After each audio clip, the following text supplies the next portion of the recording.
nosso presidente. Em seguida, a Cíntia já comanda o nosso bate-papo aí sobre cessação tabágica, esse conteúdo que está em auge aí. Doutor Renato. Olá, pessoal, tudo bem? Boa noite. Eu quero aqui mais uma vez, em nome do CRF, agradecer a presença de todos. Dar os parabéns à Cíntia, né, por um tema extremamente relevante, importante, que a gente sabe que é um problema de saúde pública, né? Então eu quero aqui, primeiro, agradecer a oportunidade de poder ter a sua presença aqui, falando um pouco sobre esse assunto tão importante, e agradecer a presença de todos nessa noite, que com certeza a gente vai ter muito assunto importante e de relevância para ser discutido. Um grande abraço a todos, sejam todos bem-vindos e que aproveitamos aí bastante esse assunto com a doutora Cíntia. Doutor Flávio Shinzato.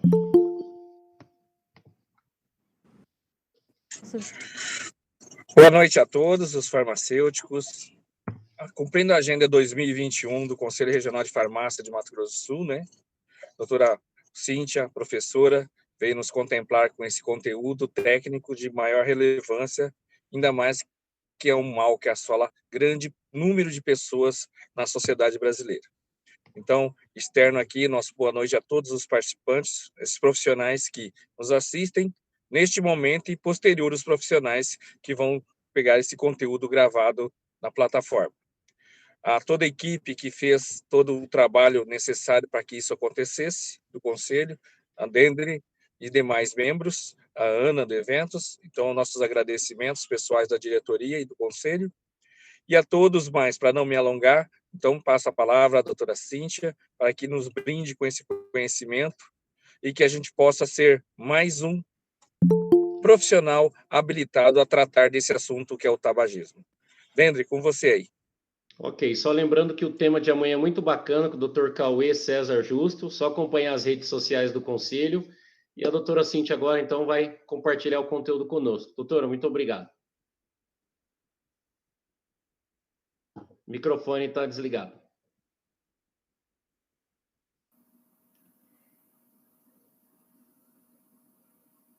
Ótimo, boa noite a todos. Estou terminando de ajustar aqui ainda as mensagens do link, recebi algumas agora, então espero que consigamos ter mais participantes em breve aí, porque a gente vai estar divulgando aqui em parceria com as pessoas que anunciaram aqui que não estava dando certo. Então, muito prazer, eu sou a professora Cíntia Rios, para quem não me conhece, morando, né, na verdade, em Campo Grande, Mato Grosso do Sul, há alguns anos já que eu estou no Mato Grosso do Sul, na verdade, já vão fazer 7 anos que eu faço parte aí do estado, embora eu seja mineira, e no momento hoje estou falando com vocês da Paraíba, tá? Então, é mais ou menos assim que funciona, às vezes, a minha localização geográfica, mas para a gente não delongar muito aqui na apresentação geral, o que importa é a gente aqui trabalhar conteúdo. Eu vou compartilhar a tela com vocês, mas quero já me colocar à disposição para que a gente tenha um encontro, né, que está sendo ao vivo, então valorizar isso, é a grande diferença de podermos estar participando juntos, é vocês poderem perguntar, tirar dúvida, participar, diferente de quem, infelizmente, às vezes vai fazer pela plataforma depois e não vai ter essa oportunidade, tá? Eu vou separar uns minutinhos no final para a gente poder, então, fazer as nossas discussões. Bom, o conteúdo que a gente vai trazer hoje é o farmacêutico como protagonista da cessação tabágica. Só um minutinho, eu vou pedir licença aqui, eu colocar aqui para parar de funcionar, porque ainda não estão conseguindo pelo link, é uma pena, estou recebendo muitas mensagens aqui. Eu não vou conseguir responder agora. Então, por que a gente vai falar do farmacêutico como protagonista aqui na cessação tabágica?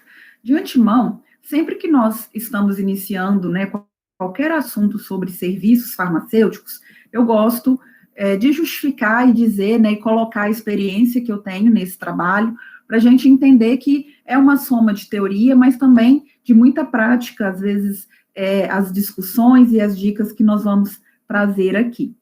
Então, eu trabalho já com serviço farmacêutico há alguns anos, né? Trabalhei diretamente com o serviço farmacêutico, inicialmente nas unidades básicas de saúde, em uma unidade básica de saúde que tinha a prestação de serviço farmacêutico, mas nessa época não chamava serviço farmacêutico, porque foi antes da regulamentação que a gente teve aí do Conselho Federal de Farmácia, que é em 2013.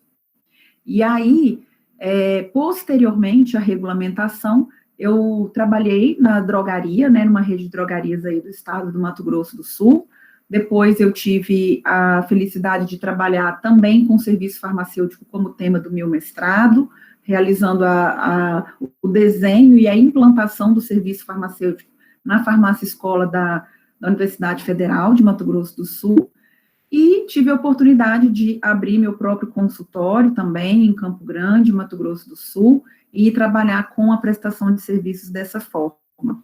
E, inclusive, estamos reativando agora, né, a pandemia veio, deixou muita gente perdida e se ajustando em relação às atividades, e agora também nós estamos ajustando as atividades do consultório farmacêutico em Campo Grande. Então, em breve, eu anunciando aqui, na verdade, em primeira mão, pretendo fazer parcerias com o Conselho, para que a gente possa aí oferecer oportunidade para os colegas farmacêuticos que tenham interesse em conhecer, em se capacitar, em se atualizar. Então, a gente vai estar trazendo essa inovação. E, inclusive, né, o carro-chefe do consultório farmacêutico em Campo Grande é exatamente a cessação tabágica. E aí, de antemão, eu gostaria de dizer para vocês que a minha experiência com cessação tabágica, ela começou em 2015, quando eu recebi o desafio da rede de farmácia que eu trabalhava, de desenhar um método que fosse padrão. Por que padrão? Porque a rede oferecia o serviço em mais de um consultório farmacêutico. Então, antes eu atendia o paciente, eu mesma, né, como farmacêutica, fui a que começou esse tipo de atividade nessa rede, e aí eu ia desenvolvendo, né, de acordo com os meus conhecimentos, de acordo com os estudos, de acordo com as diretrizes, obviamente. Porém, quando a gente começou a expandir o consultório farmacêutico, eu passei a ser a pessoa farmacêutica que treinava os colegas que iriam iniciar os serviços. E aí veio o meu desafio maior de padronizar. A ideia era que todo paciente que procurasse uma farmácia ou a outra recebesse a mesma qualidade, a mesma eficiência em relação ao cuidado farmacêutico. E, de certa forma, para mim, por questões técnicas e científicas que eu vou compartilhar com vocês, eu entendi que o Cessação Tabágica seria o programa mais especial e perfeito, em que se enquadraria melhor nessa formatação de padronização. Por quê? Porque ele tem um modelo, tá, de tratamento mais engessado em um protocolo específico. Então, o meu desafio maior começou com esse programa, foi quando eu comecei a criar parâmetros de primeira consulta, o que vai ser feito, uma ficha para a primeira consulta, segunda consulta, terceira consulta, quarta consulta, no quinto encontro, no sexto encontro, tá? E aí trabalhamos no formato aí padrão de 10 encontros bem roteirizado, óbvio que respeitando todas as peculiaridades e especificidades de cada paciente, né, que tem aí as suas comorbidades, que tem aí a sua clínica diferenciada, mas como o objetivo do programa era, nesse formato, a gestão da condição clínica específica, então foi mais possível mesmo a gente trabalhar com esse método padrão. Então, esse método padrão, que primeiro eu desenvolvi, depois ele contou com o apoio, o aprimoramento de todos os outros colegas farmacêuticos que passaram pelo consultório, que aí a gente foi fazendo revisões. E hoje, eu trabalho com um método, então, né, de iniciativa própria, que foi aprimorado aí, e que aí já está nos seus 5 anos aí de aprimoramento mesmo. Então, o que eu vou apresentar para vocês no tempo que a gente tem, que não é tão oportuno para que a gente vá para todas as especificidades, é a soma de tudo isso, tá? Então, eu gostaria que a gente entendesse o primeiro ponto, que é, por que o farmacêutico tem que estar preparado para fazer o manejo do tabagismo? Eu sempre coloco as perguntas para trazer a reflexão para o farmacêutico entender que, quando a gente vai falar de serviço farmacêutico, nós temos várias perspectivas para olhar, tá, para o que a gente está oferecendo. Mas, de certa forma, e sabendo aí da trajetória toda que a gente que faz farmácia clínica, né, que atende na prática, e depois de conhecer tantos colegas também que hoje têm essa experiência, eu posso ver que todos nós buscamos uma realização profissional, né, sentir-se útil, sentir-se realmente profissional de saúde, valorizado, respeitado, e obviamente que a gente busca também o reconhecimento financeiro baseado nessas nossas atividades. Então, pensando em uma satisfação profissional e pessoal e em reconhecimento financeiro, eu ousaria dizer para vocês que trabalhar com cessação tabágica vai ser um dos programas que mais vai trazer retorno num curto espaço de tempo. Por quê? Primeiramente, pela epidemiologia mesmo. Primeiramente, pela condição estatística. Quando a gente vai trabalhar com alguma condição clínica específica, tá? É um dos tipos de serviços que nós podemos oferecer de acordo com a nossa diretriz. A gente precisa, com a nossa resolução do CFF, a 585. A gente precisa entender que há uma diferença em fazer o manejo do tabagismo especificamente, em trabalhar com uma condição clínica especificamente, e em realizar o que a gente conhece como acompanhamento farmacoterapêutico, né? O que foi endossado aí pelo nosso arcabouço conceitual como acompanhamento farmacoterapêutico. Por quê? Porque o acompanhamento farmacoterapêutico, ele vai olhar o paciente como um todo, tá? Só para a gente não confundir isso. Então, ele tende a analisar todas as queixas dos pacientes, todos os problemas da farmacoterapia, todas as condições clínicas que o paciente tem, rastreamentos de possíveis fatores de risco para novas condições clínicas. Então, é uma visão extremamente mais holística. Quando a gente quer trabalhar especificamente, que é o caso aqui da proposta do tema de hoje, manejo do tabagismo, a gente está falando sobre a gestão de uma condição clínica específica, que não quer dizer que eu não possa transpassar ali em outros serviços farmacêuticos, mas eu tenho um foco bem definido. E aí, eu sempre digo que se eu vou escolher uma condição clínica específica, eu tenho que ter essa visão. Qual é meu público-alvo? Quem vão ser as pessoas que eu vou atender? Tem demanda para esse atendimento? Então, quando eu olho aqui para esse slide que está na tela, eu vejo que hoje nós temos aproximadamente, de acordo com o último censo, tá? O INCA faz um trabalho realmente de realizar aí, junto com a OMS, esse levantamento e essa estimativa, nós temos 15% dos adultos no Brasil fumantes. Então, veja bem, a gente ainda está falando só da população adulta, e a gente sabe que, infelizmente, né, tem aí um número de pacientes adolescentes, né, de pessoas adolescentes também que fumam. Mas pensando já nesse percentual de 15%, isso vai corresponder a mais que o dobro de pessoas com diabetes. Então, só para a gente ter uma ideia, a gente sabe que o diabetes é uma doença, né, de uma incidência alta. A gente vê no nosso dia a dia, quando a gente está na farmácia trabalhando, o quanto a gente tem essa demanda de prescrição de pacientes portadores de diabetes.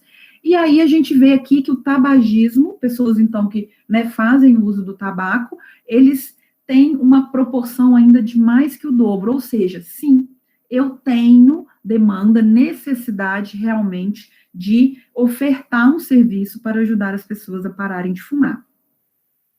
E aí, isso vai ficando cada vez mais evidente quando a gente vê, por exemplo, a relevância que tem isso para a saúde pública, inclusive.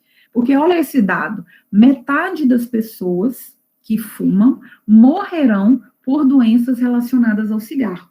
E aí, por que metade? A outra metade, não. A gente não tem como garantir. Por quê? Na verdade, as doenças que vão causar óbitos relacionadas ao tabagismo, elas estão muito direcionadas a uma carga tabágica acumulada.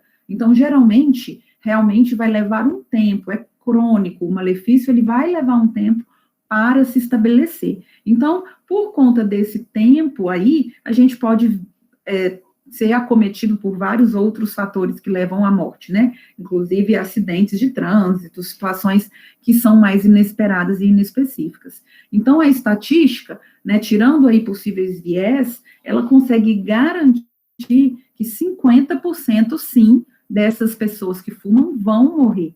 Então, a gente tem aí uma relevância imensa relacionada ao tabagismo. Para a gente ter uma ideia, existe um dado na epidemiologia que é justamente para classificar as causas de morte, né? E uma das características que a gente tem aí é que existem causas de morte classificadas como evitáveis.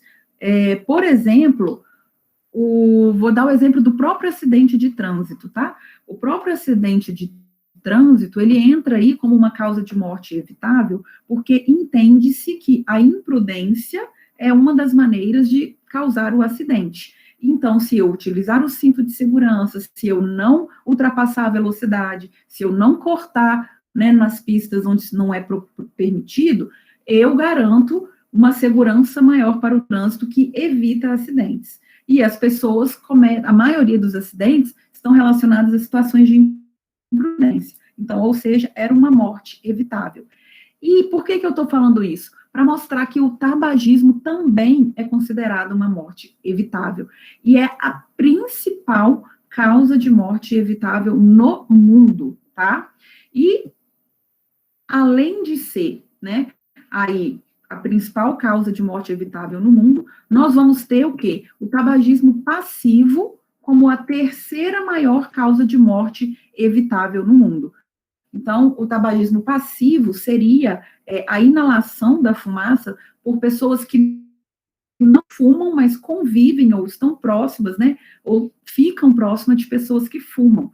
Então, dessa forma, veja que o tabagismo mata de forma ativa, principal causa de morte evitável, e de forma passiva, né? A terceira maior causa de morte evitável no mundo. Então, realmente há uma necessidade de a gente olhar para esse problema e começar a entender como o farmacêutico pode ser nesse processo.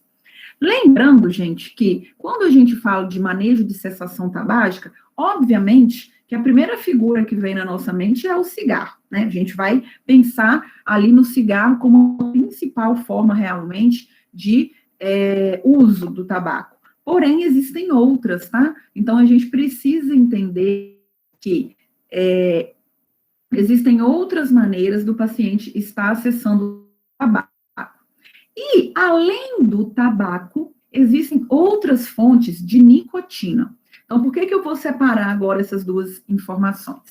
Porque quando eu vou falar de cessação tabágica de cigarro, eu vou falar da fumaça do cigarro como um dos fatores que são prejudiciais para a minha saúde, e eu vou falar da fase mais densa do cigarro, que é a fase que a gente chama de fase particulada, né, que é a própria massinha do cigarro ali, que também contém um monte de substâncias prejudiciais à saúde. Então, pensando primeiramente em cigarro, tá, eu vou ter problemas relacionados ao tabagismo pelas diversas substâncias que estão presentes, tanto na fumaça do cigarro, quanto na fase particulada. Porém, eu vou ter aí, por exemplo, o narguilé, e vou ter aí o cigarro eletrônico, que eles não têm a mesma composição na fumaça, nem na fase particulada. Porém, eles são fontes de nicotina, tá? A nicotina está sempre presente em todos esses que eu estou mostrando nas ilustrações aí. E a própria nicotina em si, por si só, já é responsável por diversos malefícios, né? Ela é um agente extremamente oxidativo, ela é um agente que causa aterosclerose, ela é um agente capaz de fazer vasoconstrição e, por consequência, fazer hipertensão, ela é um agente que vai trazer diversas situações maléficas para a saúde do paciente e, por si só, é a principal responsável, na verdade, ela é importantíssima nesse processo de entendimento, porque ela é a principal responsável pela dependência, tá, do fumar, né, pela necessidade que o paciente tem, pela busca que o paciente tem, pela necessidade de fumar. Agora, além do cigarro comum, além do narguile, além do cigarro eletrônico, eu vou ter nicotina e tabaco na goma, né? A gente tem o tabaco em massinha, a gente vê muito isso em zona rural, principalmente em cidades também mais interioranas, que é a pessoa mascar, tá, o tabaco, e aí, óbvio, que a gente vai ter um pouco menos de prejuízo relacionado à fase de fumaça, mas vai ter uma intensificação de prejuízo relacionado à fase particulada. Então, o câncer de boca é muito mais incidente em pessoas que fazem o uso do tabaco mascado. Eu vou ter também no charuto e eu vou ter também ali no cachimbo, tá bom? Agora, voltando aqui à nicotina, eu preciso deixar essa informação mais clara, porque ela vai ser a base, tá? A dependência da nicotina vai ser a base do nosso tratamento de cessação tabágica. Porque a verdade é que a maioria dos pacientes, eles sabem que o cigarro faz mal, né? Às vezes a gente fica pensando, eu não sei se aqui na sala hoje tem alguém que fuma, mas, por exemplo, é difícil a gente ver na hora de estar fazendo o programa com o paciente, uma das perguntas que vão acontecer naturalmente no processo é se o paciente sabe o que o cigarro causa de ruim. E a maioria sabe, tá? Só que o que vocês acham que a maioria sabe? O cigarro causa o quê? Se quiserem participar pelo chat, eu consigo ver vocês respondendo, tá? Seria interessante. Tornaria o processo aqui mais leve para a gente. Mas a maioria, gente, ela sabe que causa câncer. Ela tem essa visão. Se relaciona diretamente o cigarro ao câncer. E aí, seria o suficiente, né? Quem aqui quer ter... Né? As publicidades na carteira do cigarro, a maioria é isso, né? Exatamente, a gente vai ver muito isso. E se eu perguntar aqui hoje para vocês e para qualquer pessoa, quando a gente está atendendo, tipo, quem aqui quer ter câncer, levanta a mão. Ninguém vai levantar a mão. Porém, por que então as pessoas fumam se é bem difundido, né? Inclusive, como foi bem lembrado aqui pelo Dendry, nas próprias carteiras de cigarro ali, né, nas caixinhas, é obrigatório, é lei, que tem ali os malefícios que o cigarro pode causar. E aí eu começo a dizer para vocês um pouco da minha percepção prática, tá? Como eu falei, a gente vai discutir coisas, né, que a gente vê na literatura e no dia a dia. O câncer, gente, por maior que seja o problema, né, por maior que seja o dano ter câncer, ele não é algo que você começa a sentir no início do uso do cigarro, no início do dia que você começa a fumar. Você não começa a fumar e começa, estou começando a sentir que eu estou com câncer. Não é uma percepção.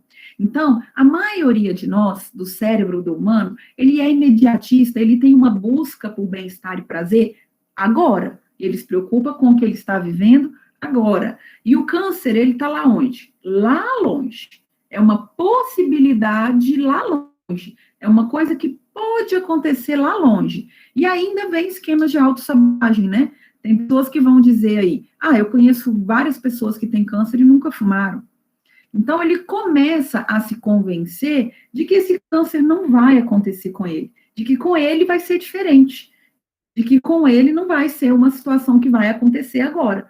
Então, ele começa a ter essa capacidade de fumar sem se incomodar, vamos dizer assim, com o fato de saber que, por exemplo, o cigarro causa câncer, porque ele não está sentindo nada agora relacionado aos danos. O que ele está sentindo? Isso aqui, ó, efeito da nicotina. E nós temos receptores específicos para a nicotina em todo o nosso cérebro e em áreas específicas que a gente chama de centros do prazer, tá? Núcleo accumbens em especial, mas no tálamo também tem, em diversas áreas do cérebro, nós vamos ter receptores de nicotina que, quando são estimulados, vão fazer aí a liberação da dopamina em especial. E óbvio também, não adentrar aqui, não é o propósito, mas se a gente fosse investir um pouquinho mais aí na farmacologia, a gente ia lembrar que os próprios receptores dopaminérgicos, em alguns momentos de cruzamento de vias, ativam também vias serotoninérgicas, ativam também vias noradrenérgicas. Então, a gente acaba tendo uma psicoestimulação generalizada de vários neurotransmissores excitatórios, tá? No sistema nervoso central. Mas o efeito direto está no aumento da liberação da dopamina. E a dopamina, ela é um dos hormônios ou neurotransmissores, vamos assim colocar aqui, que vão trazer essa sensação de bem-estar, de ânimo, de energia, de concentração, de força, tá? De inibição de apetite. Então, é isso que o paciente sente toda vez que ele fuma. Então, as pessoas vão ter uma tendência a fumar aí, baseada exatamente na resposta que ela sente à nicotina. Então, eu vou ter fatores biológicos me influenciando, porque algumas pessoas têm maior afinidade, tá? Uma tendência a ter essas respostas. Então, as pessoas que têm essa sensibilidade aumentada, às vezes ela fuma um cigarro e já vicia. Tem pessoas que vão fumar a vida inteira, conseguem passar com 3 cigarros ao dia, porque provavelmente ele tem uma resposta um pouco menor, então ele não sente tanta falta daquela substância. Quanto mais resposta ele tem, mais efeito de recompensa, né? Então, de buscar novamente essa substância, essa pessoa vai ter.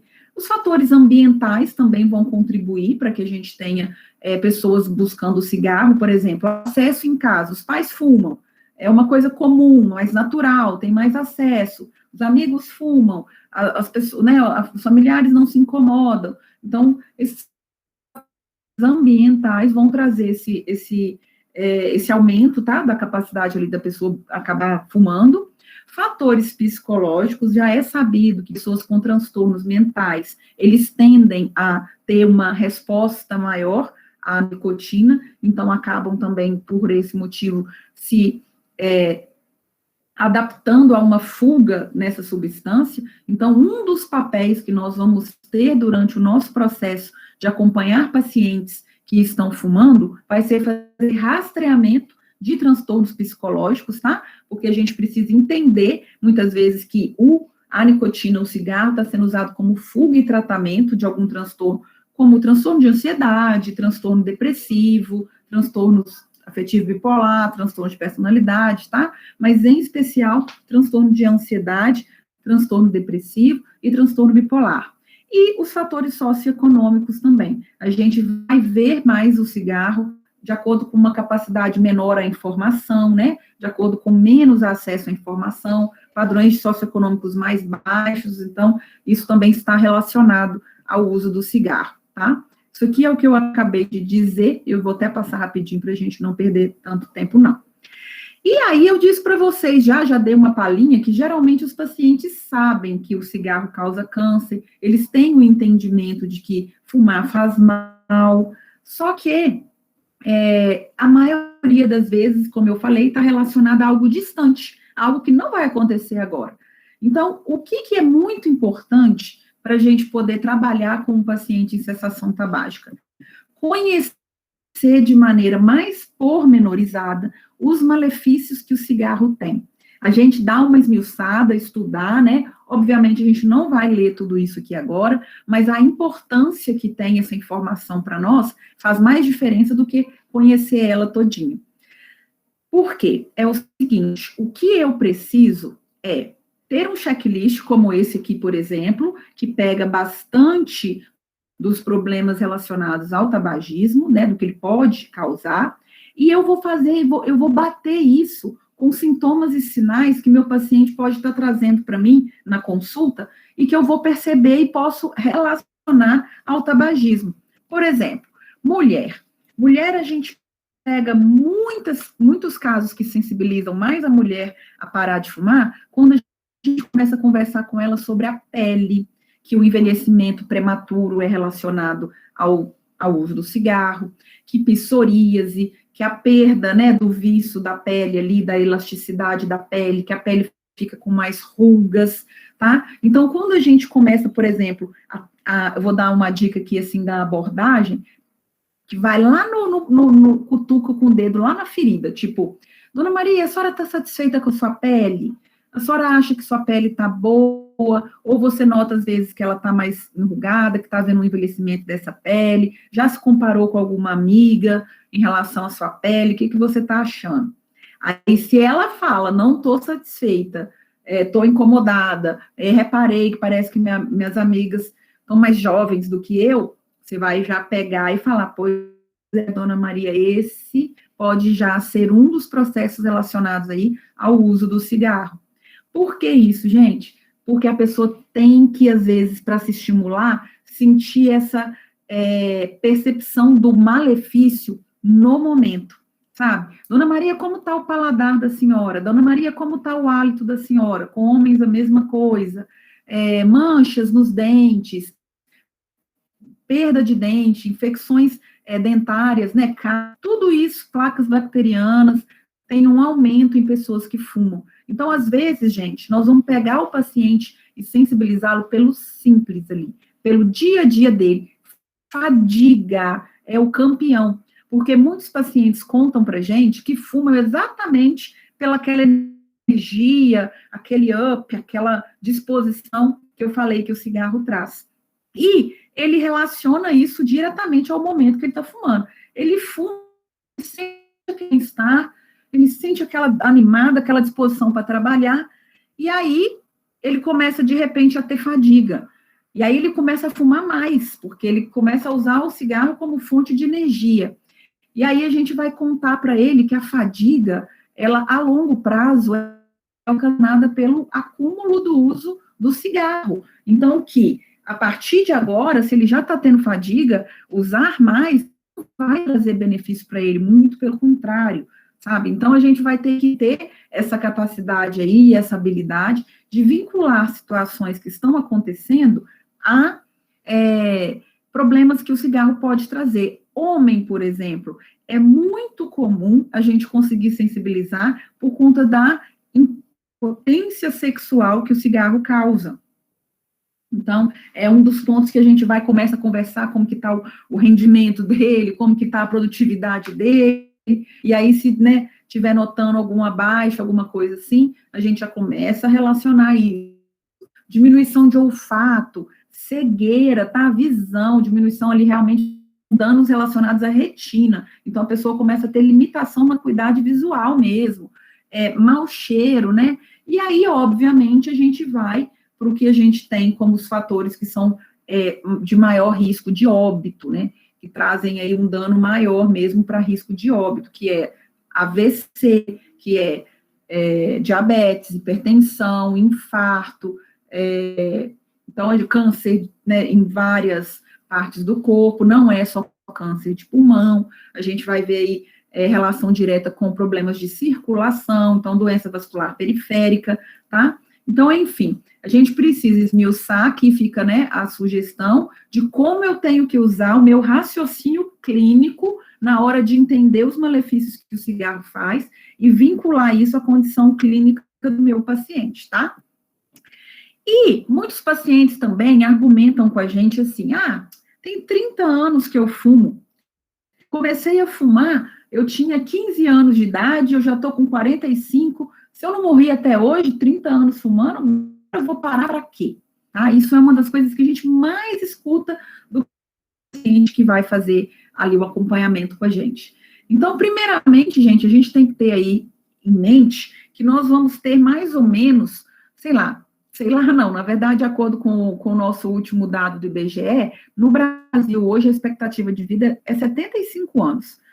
O que quer dizer isso? Que uma pessoa que nasce no Brasil hoje, então isso já é uma média, tá? Claro que muitas pessoas, inclusive, vão passar, e já é uma média justamente por causa dos nossos indicadores e padrões, né, de vida, de qualidade de vida, de IDH. Então, considerando que nós temos dificuldades e que somos um país em subdesenvolvimento, ainda assim a gente consegue hoje, com a evolução científica, com a evolução da medicina, ter uma expectativa de vida de 75 anos. O que quer dizer isso? Qualquer pessoa que nasce hoje, se ela não ferrar com a própria saúde, ela vai viver bem até os 75 anos. Ela vai começar a morrer ali nas faixas dos 75 anos.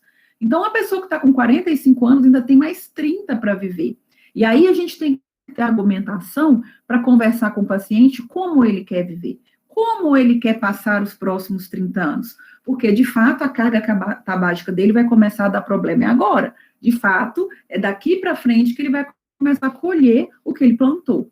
Agora, por outro lado, o ato de parar de fumar, ele tem benefícios imediatos. Então, a gente fala que nunca é tarde para parar de fumar. Porque em 20 minutos, a gente já tem alteração de pulsação e pressão arterial normalizada. Gente, é fato. Todo paciente que fuma vai ficar hipertenso.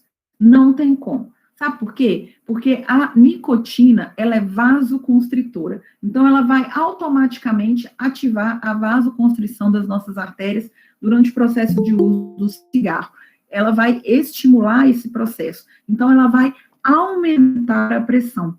E aí, fazendo um adendo aqui, que é uma das coisas que a gente mais discute com o paciente que ainda não é hipertenso da cessação tabágica, é essa sensibilização para ele entender isso.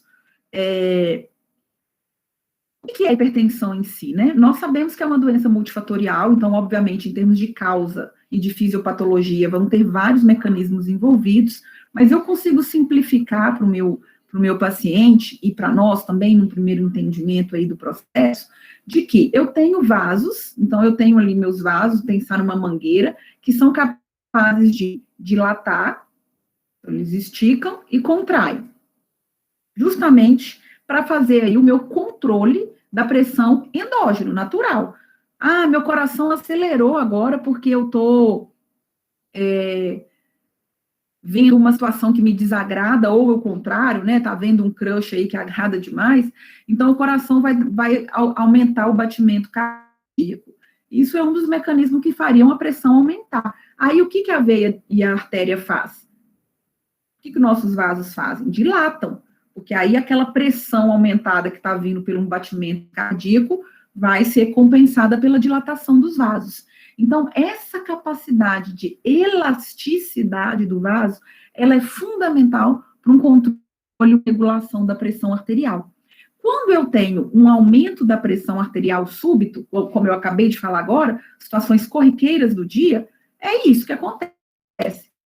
Ele vai bater,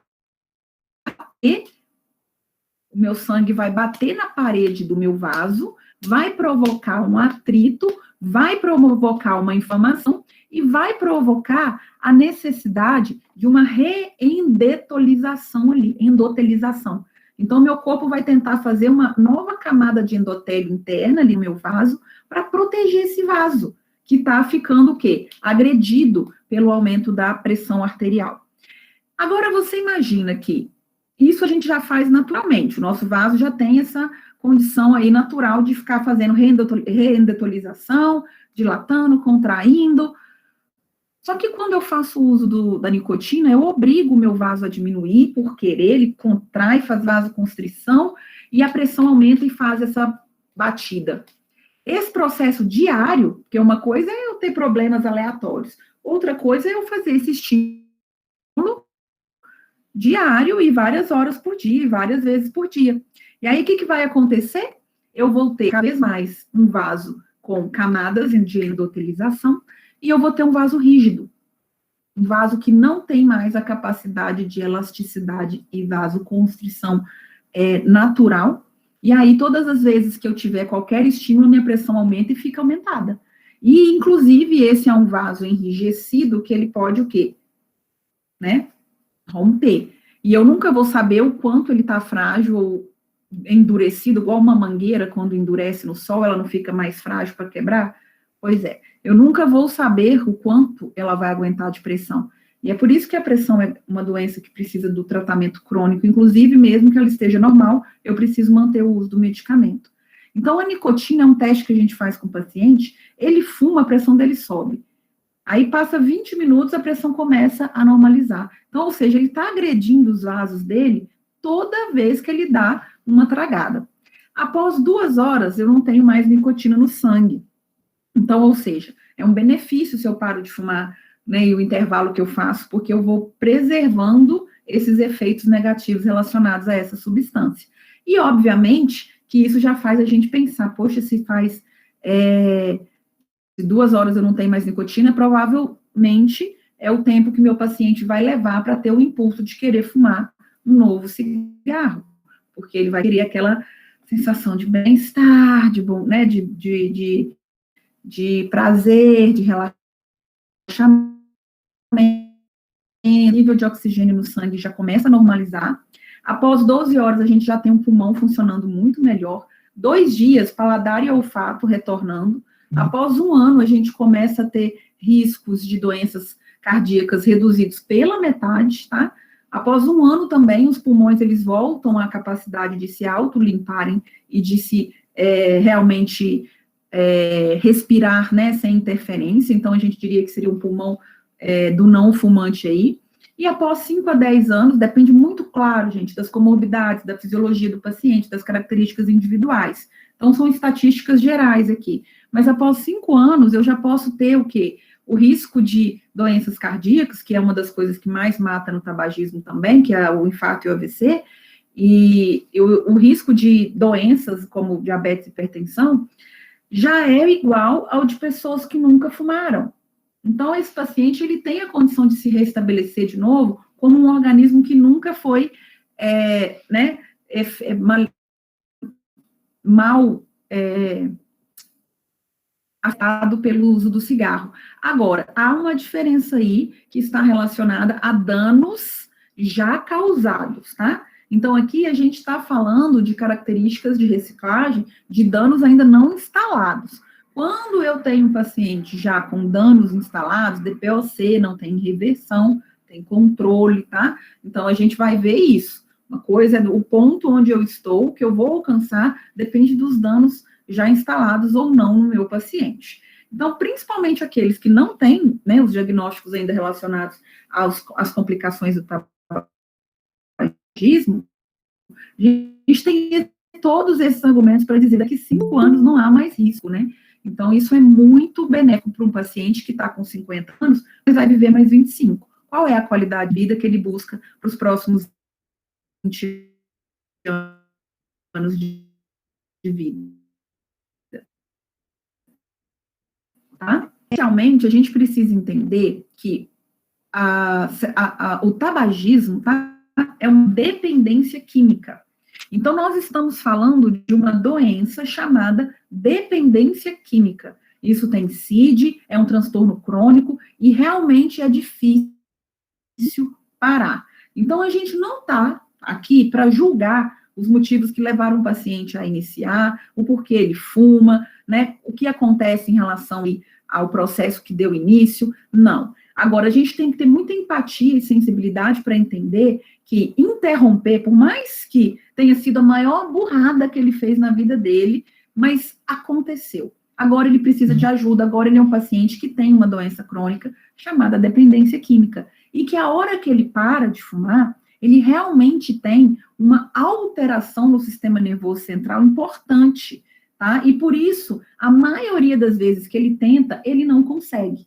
E sozinho, tá? A gente já tem estudos que demonstram que sozinho um paciente vai ter 30% a menos de chance de conseguir parar de fumar e se manter, né, em cessação tabágica, do que recebendo alguma ajuda e orientação profissional, tá? Então, o que o paciente vai ter de síndrome de abstinência quando ele para de fumar? Eu conhecer isso também me ajuda a traçar estratégias para o tratamento do meu paciente. É fato que se eu tirar a nicotina dele, de repente, abruptamente, ele vai ter irritabilidade, frustração, raiva, ansiedade, dificuldade de se concentrar, vai ter diminuição de produtividade no trabalho, tá? Inquietação, insônia, transtorno de humor, realmente, um humor mais depressivo, vai ter provavelmente aumento do apetite e, consequentemente, ganho de peso. Então, traz uma série de transtornos que muitos pacientes já até tentaram sozinhos, até não falou para ninguém, mas ele acordou aquele dia e pôs na cabeça, hoje eu vou parar de fumar. E aí, durante o dia, começou a vir tudo isso e ele acabou se rendendo, o que gera uma frustração ainda mais de que ele não consegue viver sem o cigarro. Então, gente, ter sensibilidade e empatia é a primeira necessidade que a gente tem quando vai começar a trabalhar com o paciente, porque a dependência química é cruel, tá? Ela traz alterações de humor, traz alterações de sistema nervoso central, o paciente vai passar por sensações físicas e psicológicas muito desagradáveis. Então, um dos nossos papéis com o tratamento é tentar atenuar ao máximo esse tipo de síndrome de abstinência, esses tipos de sinais e sintomas que ele vai possivelmente desenvolver quando parar de fumar. Então, a gente vai tentar prevenir, tá? Diminuir a intensidade e controlar essa abstinência. Começamos como? Realizando o teste de dependência, tá? A nicotina. Existe o teste de Farristrom, que é um questionário validado, que vai me permitir, então, avaliar o grau de dependência que esse paciente tem da nicotina, para justamente me ajudar a entender a dificuldade que ele vai ter, né, as possibilidades de gatilhos e recaídas que ele vai ter relacionadas à dependência em si, para eu já começar a traçar estratégias. Então, eu faço perguntas do tipo, quantos cigarros você fuma por dia? Quanto tempo depois de acordar você fuma o primeiro cigarro? Você fuma mais nas primeiras horas ou mais durante o resto do dia? Cada perguntinha vai me dar um ponto. Eu vou somar a pontuação que ele fizer e aí eu vou ter um resultado, tá? E aí eu vou poder interpretar como está a dependência desse paciente em relação à nicotina. E, obviamente, gente, que se eu tiver um paciente de dependência muito baixa ou baixa, aqui eu estou falando de dependência à nicotina.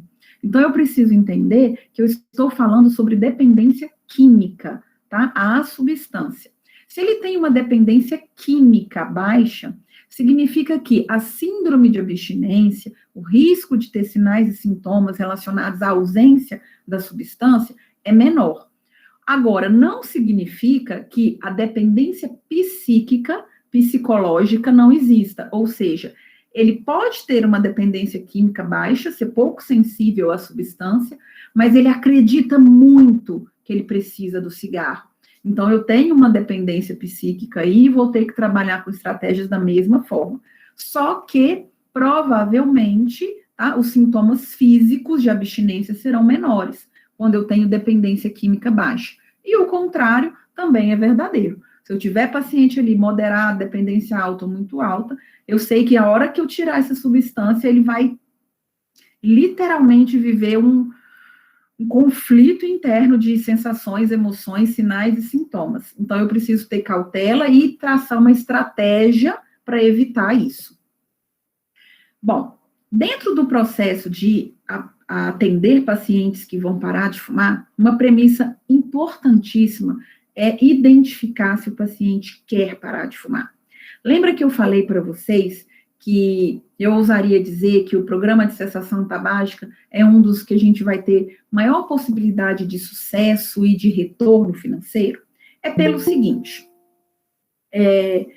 vocês conhecem algum profissional que é realmente especialista em cessação tabágica? Alguma especialidade médica, por exemplo, que se debruça especificamente em realizar a cessação ao tabagismo? Quando um paciente tem problema de coração, ele procura o cardiologista. Quando ele está sentindo algum mal-estar relacionado aí à parte urológica ou ginecológica, né, dependendo do sexo, ele vai no ginecologista, ele vai no urologista. Quando o paciente está tendo algum problema endócrino metabólico, ele vai no endocrinologista.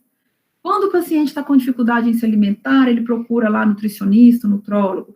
Quando o paciente está com algum transtorno mental, ele procura um psicólogo, um psiquiatra.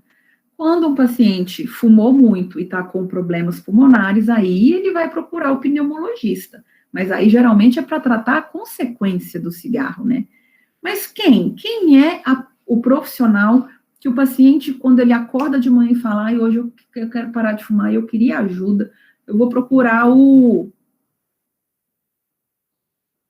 Nós não temos essa grande referência, até porque nós temos que entender que todos esses profissionais que eu falei estão aptos, né, de acordo com a regulamentação profissional, a promover cuidado em cessação tabágica. Então, um cardio pode orientar o seu paciente, o endócrino pode orientar seu paciente, o psiquiatra, o ginecologista, enfim, todos eles podem. Mas e o paciente? Ele está ciente, né, ele vai fazer uma consulta específica, ele pode ser orientado, mas a consulta vai ser específica, ele vai ter encontros específicos, ele vai fazer uma abordagem específica? Provavelmente não. Então, eu sempre digo que é um nicho de mercado interessantíssimo você ser conhecido como referência em cessação tabágica. E o próprio paciente que consegue parar de fumar com a sua ajuda, ele é a pessoa que mais conhece outros fumantes. Porque geralmente é assim, um paciente que fuma, conhece muitas pessoas que fumam. E aí ele geralmente vai fazer esse papel, porque ele quer o bem também dos colegas, dos amigos, dos familiares, ele vai divulgar o seu trabalho, ele vai divulgar a sua referência, ele vai divulgar, né, a sua especialidade. Agora, se você atender um paciente que não consegue parar de fumar, da mesma maneira que o marketing boca a boca pode levar o seu negócio lá para cima, ele também pode ser o responsável por dizer que aquele programa não funciona. Aquilo que ela está falando não é verdade, tá? Então, assim, do ponto de vista mercadológico, você entender se um paciente quer parar de fumar é muito importante, para que você, de fato, estabeleça alguns checklists para a pessoa entrar no seu programa, porque aí a chance de sucesso é maior com o simples fato do paciente querer. Mas, Cíntia, quem não quer, eu não vou ajudar? Nós podemos até ajudar, mas aí o paciente tem que estar ciente que ele não está num programa para parar de fumar. Ele está num programa para ser sensibilizado a querer parar de fumar. Ah, mas vai chegar no consultório gente que não quer parar de fumar? Chega. Chega gente que chega filho, adolescente, que a mãe mandou, chega marido que deu ultimato pro esposo e falou que se ele não parar vai largar, chega mulher que recebeu o ultimato do marido, chega gente de todos os tipos quando a gente começa a fazer o atendimento. Então, o nosso papel é saber identificar. E isso não é só pelo ponto de vista mercadológico, não, tá? É justamente faz parte de um ciclo do motivacional para compreender até a nossa capacidade de orientar e de estratégias de comportamento, como que eu vou agir com o meu paciente. Então, se você buscar nas diretrizes de cessação tabágica, que é da Sociedade Brasileira de Pneumologia e Tisiologia, vai ter a orientação exatamente para você identificar o estágio de motivação que o paciente está. E se ele estiver na fase chamada de pré-contemplação, que é quando a gente identifica que ele não quer parar de fumar, quando a gente faz a avaliação e percebe esse estágio, a gente não prescreve nicotina para ele, não inicia um tratamento farmacológico com ele, inicia o quê? Uma sensibilização. Mas aí, para você que está lá no consultório farmacêutico, você não deve dizer que ele está num programa parar de fumar, justamente para isso não gerar um indicador negativo e um problema até para o seu negócio.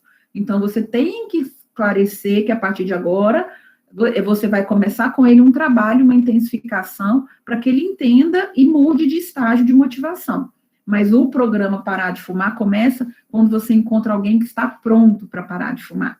Tá? E isso é muito importante. A gente faz geralmente uma pergunta que é: Sr. João, você se enxerga parando de fumar nos próximos 30 dias? Um paciente que fala não, muitas vezes ele não está pronto para parar de fumar. Aí você fala, mas e nos próximos 6 meses? Você consegue pensar na possibilidade de não estar fumando nos próximos 6 meses? Aí se ele fala sim, né, a gente vê que ele já está contemplando parar de fumar. Um paciente que fala, você se imagina parando de fumar nos próximos 30 dias? E ele fala, olha, eu me imagino parando de fumar amanhã. A gente diria que ele está na fase de preparação já para parar de fumar. Eu já poderia fazer prescrições farmacológicas para auxiliá-lo nesse processo. Agora, a questão é a seguinte, isso é de acordo com as diretrizes, de acordo com as orientações, a gente vai ter isso como estágio de motivação. No meu método pessoal, mesmo que o paciente diga que ele está preparado para parar amanhã, eu faço uma fase de preparação com ele, porque eu não sei o que é ele estar preparado de fato. Então, eu prefiro incluí-lo como ainda estando na fase de contemplação, e fazer algumas consultas que eu chamo de preparação do paciente, para daí a gente marcar o dia real de parar de fumar e iniciar o tratamento farmacológico, tá? A gente chama de fase de ação, quando o paciente realmente já para, né? Parou hoje, parei de fumar. Então, ele está numa fase de ação. A manutenção é quando o paciente fica aí de 6 a 12 meses sem fumar. 12 meses, a gente vai falar que o paciente entrou em remissão, tá? Total. Agora, se ele tiver uma recaída, aí a gente retornou para o ciclo e vai ter que entender novamente se ele está com vontade de parar de fumar. Existem técnicas para que a gente possa incentivar um paciente a parar de fumar, mas é como eu falei, essa técnica é a preparação do paciente, e a gente vai usar a partir do momento que eu já identifiquei que o paciente quer parar de fumar, que ele só precisa de ajuda para conseguir, tá? Essa técnica chamada de 5 R's é a mais famosa, específica para o cessação tabágica. Ela foi desenvolvida, os autores que fizeram, né, fizeram elas voltada realmente para o tabagismo. Mas existem inúmeras outras estratégias de auxílio comportamental que nós vamos usar para ajudar o paciente numa fase de preparar para a retirada do cigarro. Mas, só para justificar aqui, né, é R de relevância, é o paciente ter uma motivação pessoal, é a gente fazer ele refletir, né, sobre qual a relevância tem para ele, por que ele quer parar de fumar, por que é importante, o que é aquele objetivo maior dele para parar de fumar. Se ele conhece os riscos, é fazer ele refletir sobre todos aqueles riscos, relacionar com a condição clínica dele, quais as recompensas, né? Então, a gente vai fazer toda uma consulta voltada para ele entender o que tem de positivo, o que vai melhorar, o que muda na vida dele de positivo. Roadblocks, que aqui não ficou traduzido, porque senão o nome 5R não ia encaixar, né? Mas são obstáculos. Então, é uma fase extremamente importante, onde eu começo a fazê-lo pensar sobre o que você acha que seria um problema nesse processo para você parar de fumar. O que pode te atrapalhar? Quando a gente faz ele pensar antes, a gente já vai começar a prevenir, porque aí eu vou pedir para ele, além de pensar o que poderia atrapalhar, para ele me dizer como a gente poderia combater esse gatilho e esse obstáculo. E eu deixo ele buscar soluções. Quando ele não consegue, aí como profissional eu entro em ação e dou algumas sugestões. E o próximo R é de repetição. Bom, gente, eu queria ter tempo para a gente entrar mais detalhadamente, né, no processo aí de estratégias comportamentais, para que a gente pudesse, né, trabalhar isso. Mas, realmente, para isso, a gente precisaria de uma oficina, tá? De uma atividade prática, presencial, porque é como a gente faz no consultório, que a gente replicaria aqui, para que vocês entendessem que a gente faz o paciente pensar, a gente usa ferramentas escritas, ele leva papel para casa, ele escreve no consultório, ele assiste vídeo, a gente põe ele para ver filme, para ver recadinhos, depoimentos. Então, tem toda uma estratégia de sensibilização. E, além disso, nós também podemos lançar mão aí do suporte, né, farmacoterapêutico para a cessação tabágica. E, realmente, ele faz muita diferença para o paciente conseguir a manutenção, conseguir êxito, ter sucesso, tá, na cessação tabágica. Então, hoje, eu diria que um programa de cessação tabágica farmacêutico, ele vai ser a prescrição farmacêutica, vai vir aí com o suporte farmacológico, vai vir aí com o aconselhamento comportamental, através dessas estratégias e ferramentas, né, de preparação para o paciente, e vai vir aí com a repetição, porque o encontro periódico, né, gera esse vínculo que se gera esse reporte aí de confiança e de vínculo, que é muito importante para o paciente, ele tem com quem contar, tá? E em relação à prescrição, nós vamos ter medicamentos, produtos naturais e terapias complementares para recomendar para o paciente. Do ponto de vista farmacológico, tá, de medicamentos, nós vamos ter aí como terapia de primeira linha, de acordo com a diretriz, a TRN, terapia de reposição de nicotina, a bupropiona e a vareniclina, que é o Champix. Então, o que significa aí e por que estão todas na primeira linha? Eu uso tudo isso junto? Não, tá? São opções terapêuticas e a maioria ali eu nem vou usar junto, tá bom? A BUP e a TRN a gente ainda vê em associação, mas é em casos mais avançados. Então, geralmente, eu vou pensar em monoterapia, um tipo de terapia só, às vezes até usando formas farmacêuticas diferentes, mas em monoterapia. E aí, eu diria para vocês que os estudos mostram que a terapia de reposição de nicotina ela é tão efetiva para a cessação tabágica quanto a bupropiona, tá? Elas têm a mesma eficácia comprovada. E a TRN é NIP, o farmacêutico pode prescrever. Então, assim, nós temos na nossa mão um arsenal de tratamento de primeira linha, um protocolo de primeira linha, que é NIP, para poder prescrever. Então, a bupropiona e a vareniclina, que não são NIPs, ficam para a segunda instância quando a TRN não tiver funcionado, aí eu vou encaminhar meu paciente para que ele tenha acesso a outras opções. Terapia de segunda linha são menos efetivas, são menos eficazes, é mais para quando não deu certo a primeira linha ou tem alguma contraindicação direta aí da primeira linha, tá? A vareniclina, ela está em destaque aí, ela está em negrito, porque ela tem uma superioridade na eficácia no tratamento de cessação tabágica. Porém, ela tem um custo muito alto do tratamento. Então, não seria, em termos de custo-benefício, a gente não deixaria de estar sendo ético iniciando pela TRN, porque ela é muito mais acessível para o paciente, tá?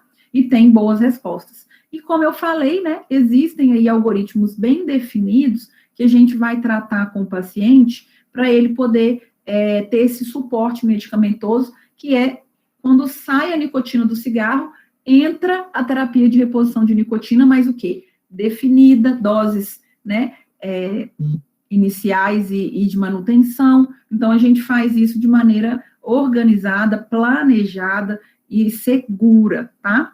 Então, como que funciona mais ou menos? Eu vou olhar a dependência do meu paciente à nicotina, eu posso usar aquele algoritmo, ou eu posso usar uma orientação que a própria bula traz, que as próprias diretrizes trazem. O paciente fuma o primeiro cigarro do dia, com menos de 30 minutos que ele acorda, ou ele já fuma mais de 20 cigarros por dia, então eu já devo considerar a terapia de reposição de nicotina como uma opção para ele. Eu devo realmente pensar que ele deve usar a terapia de reposição de nicotina combinada. O que é isso, combinada? Eu tenho nicotina adesivo, que é para uma liberação sustentada de nicotina, para ir dando nicotina de liberação lenta para ele o dia todo, para ele não ter as fissuras, e eu tenho nicotina em goma e pastilha, que seria uma liberação mais rápida, para aquele momento que eu tiver com muita vontade e muita necessidade de fumar, eu poder ter o alívio usando a substância nicotina. Então, quando esse paciente já está no estágio mais grave de dependência, já fuma muito, né,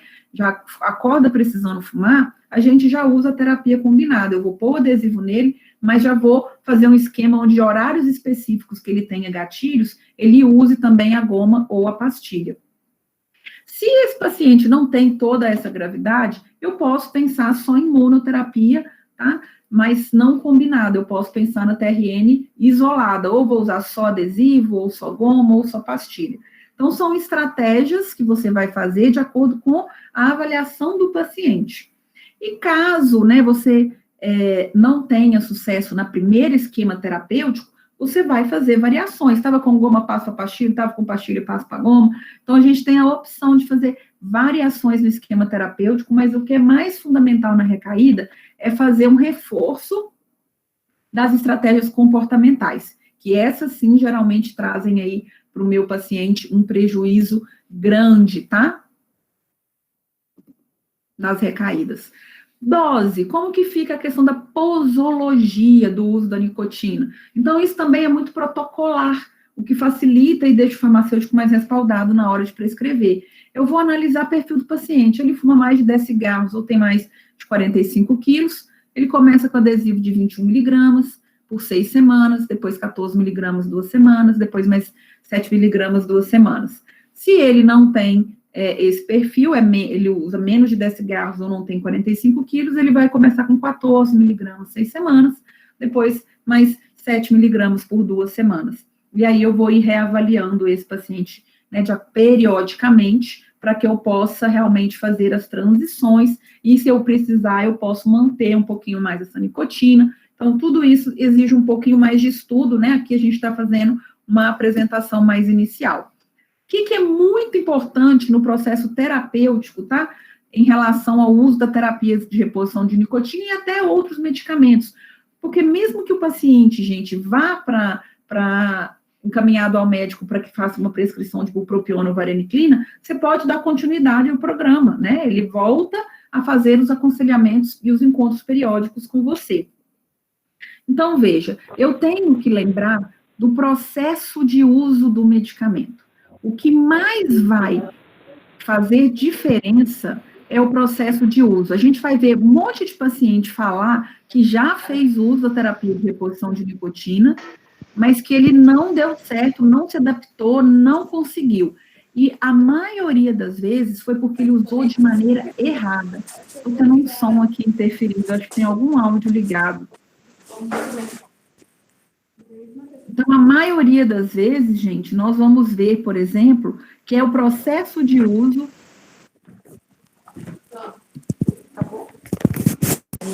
O que aconteceu? Será que a gente consegue aí? É o processo de uso. Estou vendo se eu consigo mutar alguém.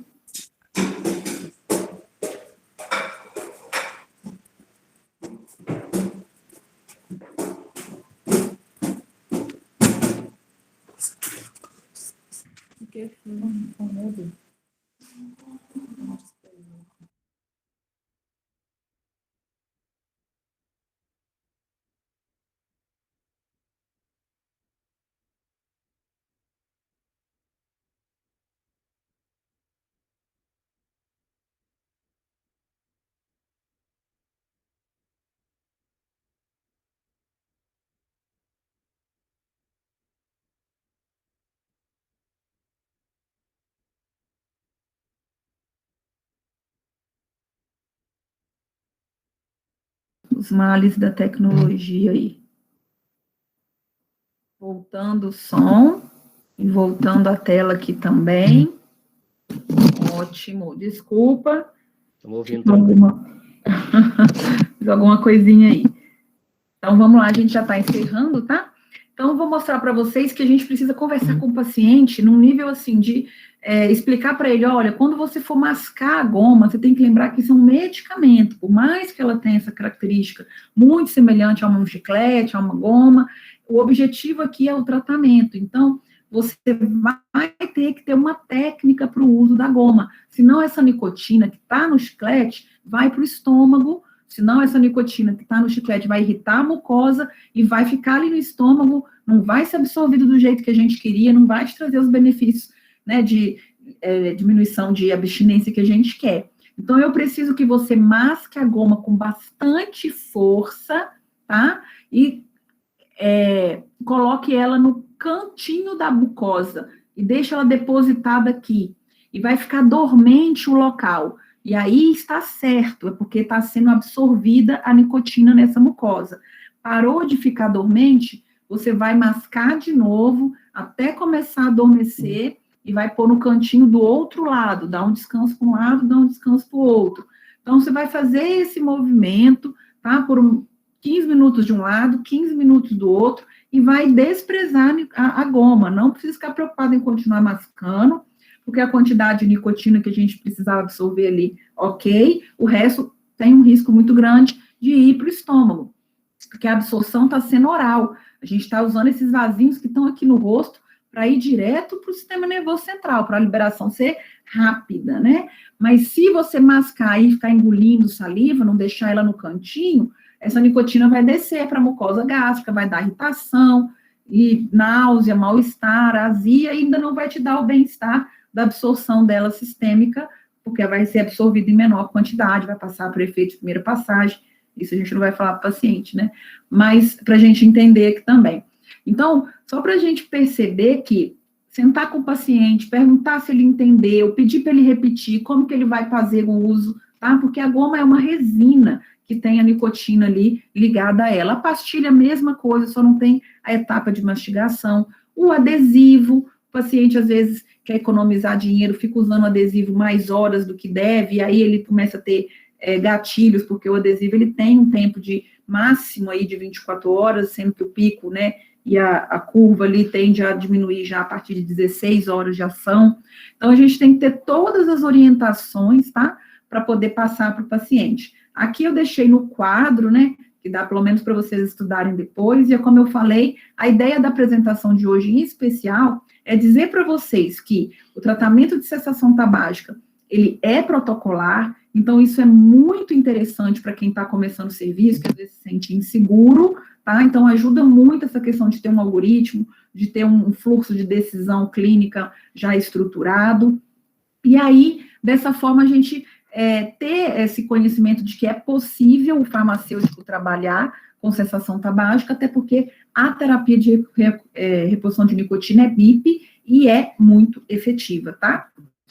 Bom, aqui é só agora uma apresentação para ilustrar realmente como que a gente pode trabalhar com o nosso paciente. Esse é um folderzinho lá do atendimento do consultório, e do meu consultório particular, como que a gente pode apresentar, cobrar isso do paciente. Então, eu sempre gosto de dizer, quando nós vamos falar de serviços, que é importante a gente trabalhar como programa, em especial se eu tenho um objetivo bem definido, como é o caso da cessação tabágica, porque eu não vou conseguir, em uma consulta, resolver o problema dele. Então, não adianta ele vir pagar a primeira consulta e depois não se sentir satisfeito. Então, eu preciso deixar claro que o funcionamento desse serviço, ele é um programa, ele é em etapas, é uma jornada do paciente. Então, ele vai comprar um pacote de atendimentos, né? E aí a gente faz algumas sugestões. Eu aqui, por exemplo, estou trabalhando com um número aí de um encontro de 15 em 15 dias, inicialmente um pouquinho mais reduzido o intervalo, 10 dias, um pouquinho, né? Pega uma semana, metade da outra, dá 10 dias aí, e ele vai ter ali 9 encontros, tá? Incluídos nesse processo. Então, a gente deixar o paciente entender que ele vai passar por uma jornada. Então, quando eu tenho um programa desenhado, igual eu falei para vocês, que eu tenho um programa definido, eu já consigo premeditar e consigo explicar muito mais fácil para ele como vai funcionar. Na primeira consulta você vai vir, nós vamos fazer uma avaliação do grau de dependência que você tem ao cigarro, para a gente identificar qual é a sua situação no momento. Depois nós iremos fazer, em consultas posteriores, alguns testes psicológicos para entender como está seu humor, como que está a sua saúde mental, até porque a nicotina mexe com o sistema nervoso central, a retirada dela mexe com o sistema nervoso central, então é importante a gente garantir que aqui a gente não tenha o que tratar, ou se tiver, a gente vai fazer as devidas sugestões e encaminhamentos. Depois a gente vai começar a trabalhar com a proposta de preparar você, de te sensibilizar, te educar e realmente te dar ferramentas para que você saiba lidar quando a gente retirar o cigarro, até que daí a gente vai retirar o cigarro. Então, isso vai levar alguns encontros. Então, quer dizer, você tem que trabalhar com a expectativa do paciente, você tem que trabalhar com as perspectivas dele, perguntar o que ele, gostaria, o que ele espera do programa. Aqui eu trouxe alguns exemplos, para entender que a gente tem que ter material. Então, veja, esse primeiro aqui é o teste de dependência nicotina, numa forma já bonitinha, porque aí ele vai levar esse teste para casa, então eu tenho que ter o que entregar, eu tenho que ter um bloquinho de prescrição, saber que eu vou fazer prescrições farmacológicas e não farmacológicas. Aqui eu trouxe para vocês um pouquinho dos exemplos das fichas, então eu tenho um roteiro individualizado que eu vou tratar esse paciente, que eu vou perguntar para esse paciente o que eu vou conversar com esse paciente, sugestões de plano de cuidado. Aqui é aquela técnica dos 5 R's, eu já deixo algumas orientações, para poder exatamente lembrar aqui ao farmacêutico como que ele vai conduzir esse atendimento. Aqui é um exemplo de calculadora, que tem disponível na internet, para que a gente possa sensibilizar o paciente, uma das ferramentas que a gente usa, você coloca um monte de informações do paciente lá, inclusive quantos anos ele tem, com quantos anos ele começou a fumar, coloca a data daquele dia ali, como se ele fosse parar de fumar, faz uma simulação, quantos maços ele fuma por dia, e aí a gente vai ter um retorno e vai ver, por exemplo, quanto que ele já gastou em cigarro na vida, quantas horas trabalhadas ele desperdiçou na vida, em termos de valores, se ele já teria uma casa, quantas árvores ele queimou, o que ele teria na poupança dele. Então, a gente dá uma assustada boa. Aqui é um exemplo de diário, que a gente entrega para o paciente, para que ele saia ali do atendimento, e ele fala para a gente, assim, na primeira consulta, que ele fuma 10 cigarros, a gente dá o diário para ele levar para casa, orienta, instrui todo o preenchimento, né, tem a versão online e tal, ele fala, aí ele volta, a gente percebe que ele, na verdade, fuma bem mais do que ele achava, e ele fala isso com a gente, nossa, eu achei que eu estava fumando só uns 10, eu fui contando, fui ver que eu estou fumando 15, 20 cigarros, sabe? Estratégias para poder motivar esse paciente quando ele para de fumar, dar certificado, faz ele se comprometer, faz ele, né, realmente estar ali se mantendo nos encontros, isso é muito importante, a assiduidade, para que a gente consiga atingir o sucesso. Lembrar que quando eu vou estruturar um serviço, eu preciso de um planejamento prévio, então eu preciso também de uma estratégia, eu preciso também de uma visão de negócio, então eu preciso de um plano de negócio para que tenha mais chances desse serviço dar certo. E eu sugiro, tá, para quem vai começar, a usar uma ferramenta que chama Canvas, que é do Sebrae. Nós temos até algumas versões adaptadas no Clinicar X, Cassiano Corrêa, Valerie Reis, Roberto Canquerini, Pedro Dias, fizeram uma adaptação dessa ferramenta, que está mais específica ainda para o serviço clínico, mas a base, né, que é o Canvas Sebrae, ela é muito boa. Aqui eu preenchi um Canvas para o programa Parar de Fumar, que aí quem quiser, né, tendo acesso aí ao material, consegue entender melhor como que funcionaria, como fica mais visual, de ver como que esse negócio vai dar certo, tá? E eu acho que o objetivo nosso hoje era trazer essa oportunidade, trazer essa porta, né, trazer essa abertura do farmacêutico trabalhando como protagonista na cessação tabágica e sendo citado como referência, que eu acho que isso é o mais importante. Já imaginou você ali na sua capital, no seu interior, no seu bairro, ser considerada referência, né? Todas as pessoas começarem a direcionar e falar, olha, estou querendo parar de fumar, tem um farmacêutico aqui que é o cara, olha, tem uma farmacêutica aqui que ela é doutora nisso. Então, quer dizer, você criar realmente esse aporte aí de que você é especialista e numa área que realmente é muito promissora, porque o paciente bem identificado na fase de estágio de motivação dele, ele tende a ter muito sucesso com as estratégias que a gente já tem documentadas hoje. Tem muito material no INCA, tá? No site do INCA, da OMS, e eu deixo como fonte principal, tá? De todos os conteúdos que a gente abordou aqui, a Diretriz Brasileira de Pneumologia e Ticiologia, de cessação tabágica, e o site do INCA, tá? Tem uma tagzinha específica de cessação tabágica. Vocês vão encontrar muito conteúdo, além, obviamente, de ter livros e vários artigos para subsidiar aí decisões e também, né, o conteúdo técnico. Eu me coloco à disposição agora para se tiver alguma dúvida, se alguém quiser perguntar. Deixei meu Insta também, se depois alguém quiser trocar alguma ideia, se, né, às vezes já está cansado, tardada a hora aí, mas eu fico extremamente à disposição, meu direct está aí disponível, e realmente espero ter deixado alguma sementinha plantada. Se Deus quiser, a gente vai fazer aí essas futuras parcerias para estar levando vocês até o consultório para acompanhar esse tipo de atendimento. E em breve, se Deus quiser, acabando essa pandemia, a gente poder fazer oficinas práticas, né? Fazer cursos onde a gente consegue estar junto e sistematizar melhor o método Parar de Fumar. Muito obrigada a todos vocês pela atenção. Uma boa noite. Olá, professora, boa noite. Muito obrigado pelo conteúdo.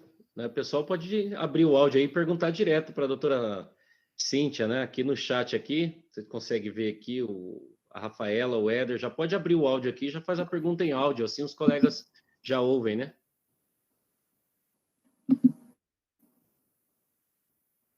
Isso.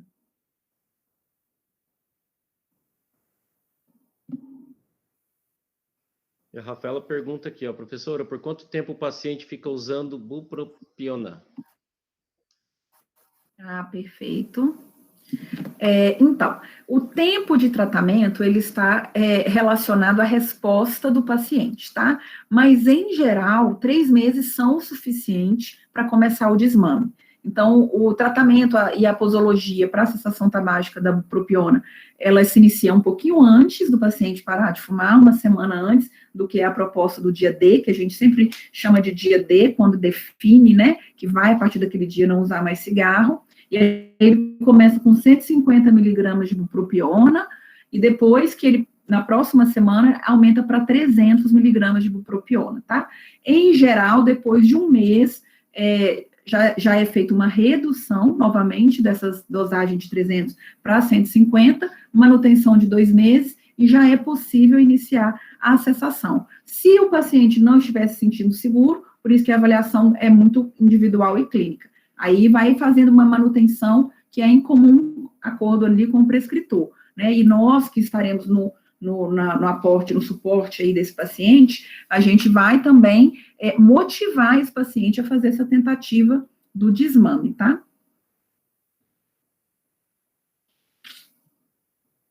Gente, eu estou lendo agora aqui, muito obrigada pelos feedbacks, isso mantém a gente motivado também, né? A gente fica feliz demais.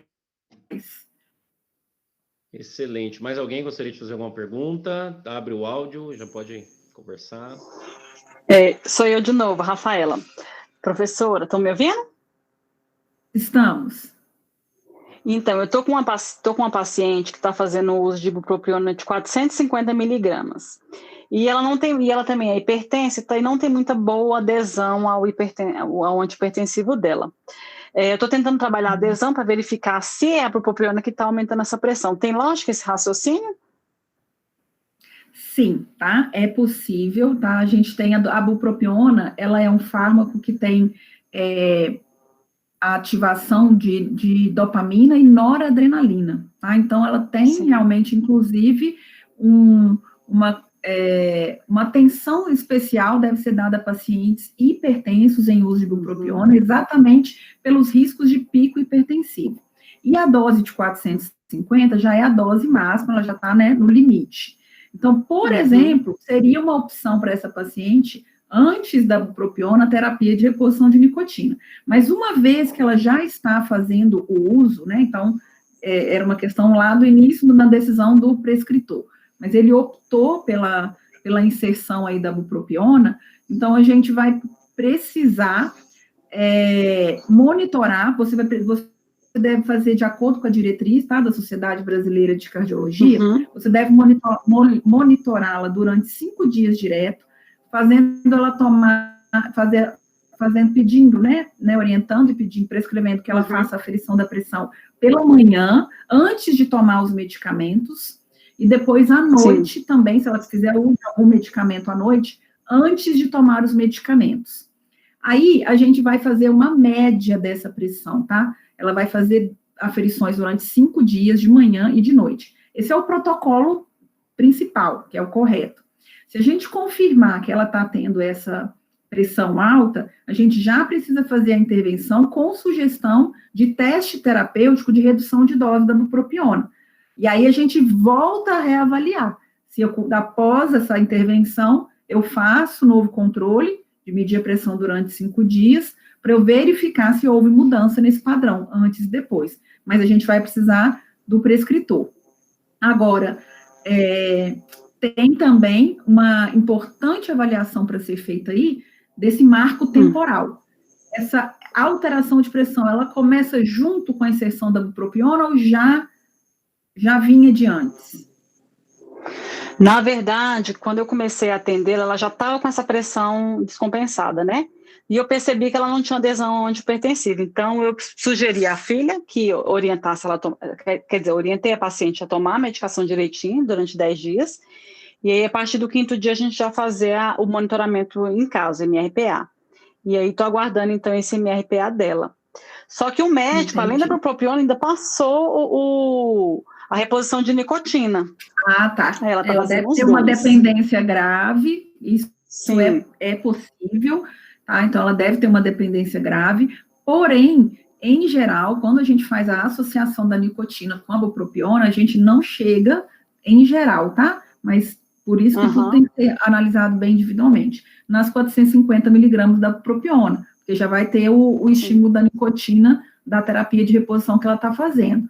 Então, é uma paciente realmente para ser muito monitorada de perto e para aconselhar essa adesão ao antihipertensivo como critério de urgência, porque, né, além dela estar desprotegida, ela está com estimulantes que podem alterar e fazer essa oscilação de pressão no momento. Então, é mais Sim, um ponto, porque pelo custo-benefício, pode ser até que a gente precise, depois de avaliar a adesão, não tem como mexer em dose, trabalhar a efetividade sem corrigir a adesão. A adesão realmente está certíssimo, é o primeiro ponto que tem que ser verificado para que a gente consiga dizer, então, se sim ou não, se a pressão dela está alterada, né, por inefetividade possível. Mas como parar de fumar é muito benéfico para essa paciente, que já é tabu, né, inclusive, pode ser que a gente, por um tempo, até precise aumentar a dose do medicamento antihipertensivo ou fazer uma associação terapêutica antihipertensiva para garantir que ela passe pelo processo de cessação. Ótimo, excelente. Obrigada. Eu estou à disposição para discutir. Tá joia. Acredito que pelo horário, depois a Cíntia fica à disposição também. Doutora, eu gostaria de agradecer em nome do Conselho, você sabe, você é muito bem-vinda, assim como qualquer um que está online aqui conosco. Este conteúdo nós vamos colocar à disposição depois e vamos divulgar o link, vamos pedir que vocês levem aos colegas, né? Mas igual a Cíntia disse no começo, a oportunidade de estar aqui ao vivo, mesmo que seja pela internet, não tem preço, né? Então é muito legal, é uma coisa muito bacana, a gente vai tentando quebrar essa distância aí provocada pela pandemia. E se Deus quiser, vamos ter mais treinamento. Cíntia, a hora que quiser fazer uma parceria conosco de um curso mesmo por oficinas, talvez por módulos, talvez fracionar um conteúdo, nós estamos à disposição e a cada pessoa que você compartilha o conhecimento é mais gente que recebe a saúde. Então, muito obrigado. Se Deus quiser. Boa noite a todos. Boa noite. Obrigada, grande abraço a todos, fico à disposição, de coração. Boa noite.